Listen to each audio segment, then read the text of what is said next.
Hey, we're cruising right along on topic 12 here. We're on 12-4, which is the last lesson we really have to do.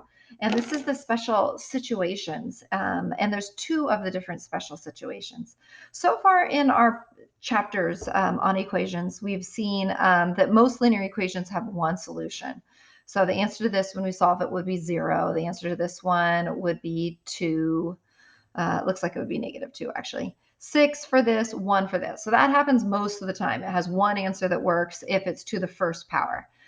We saw some equations earlier in the school year that actually had two answers because it had a power in it. Do you remember what those look like?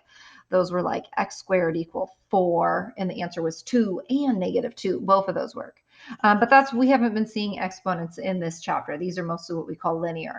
So on these linear equations, we have two special situations that you have purposely not seen yet, but will be seeing today. When you have something that looks like this, or this, or this, where when you simplify the sides and they're exactly the same, you could actually have that any number would work. It's an infinite number of solution, or all real numbers will work. Some books will use this for the symbol of an infinite number of solutions. I think this one makes more sense. The R for all real numbers work in this to make it true. If you plug in 1, it works. If you plug in 0, it works. If you plug in 10, it works because they're exactly the same. So if the expression is the same on the left as it is on the right, the answer is going to be all real numbers or an infinite number of solutions. On the other hand, if as you go through and you simplify this, you get a false statement, something that can't be true, that doesn't make sense, like 0 is equal to 4 or 5 is equal to 3, something that's not equal, okay? Or that 6 times a number is the same thing as 6 times a number plus 1. There's no way that when you times it by 6, it's going to be the same thing as timesing it by 6 and adding 1. That doesn't make any sense. It can't be the same if this is always 1 bigger than this. The answer to this is a no solution. No number will make a true equation. So we have a couple up here to look at. The equations are not particularly long. You're just trying to spot the special situations that will be mixed in with a few of the regular problems of just regular get an answer. So looking at this one up here, you might be able to spot it there. Some people can spot it there and already know what type of special situation that's going to be. Or some people might say, okay, I'm going to try to solve this sucker. I'm going to get rid of the x's from the left side. And when you do that, you'll notice that you have the problem 3 equals -4.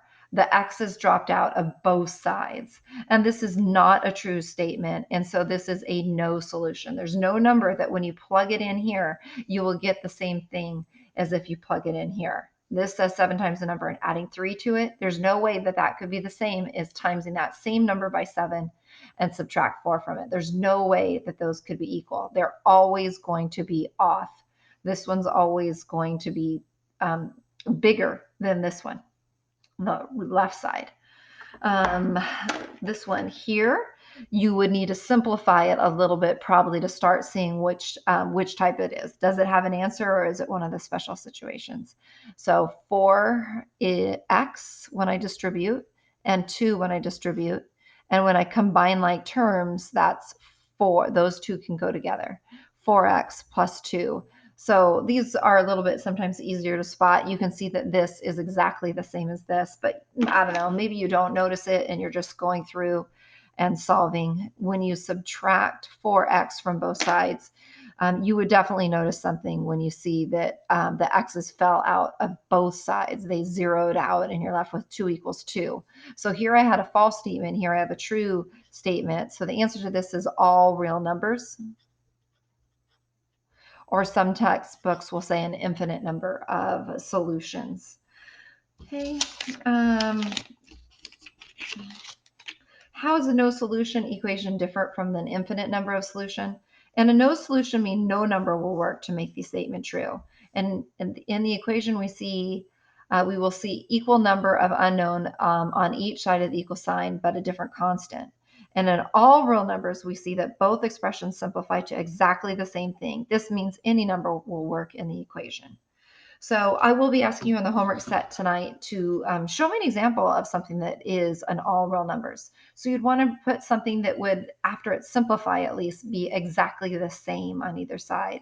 You might disguise it and put 6x on this side and maybe 4x plus 2x on this side. Sometimes they sneak in and they try to hide the fact that they're exactly the same.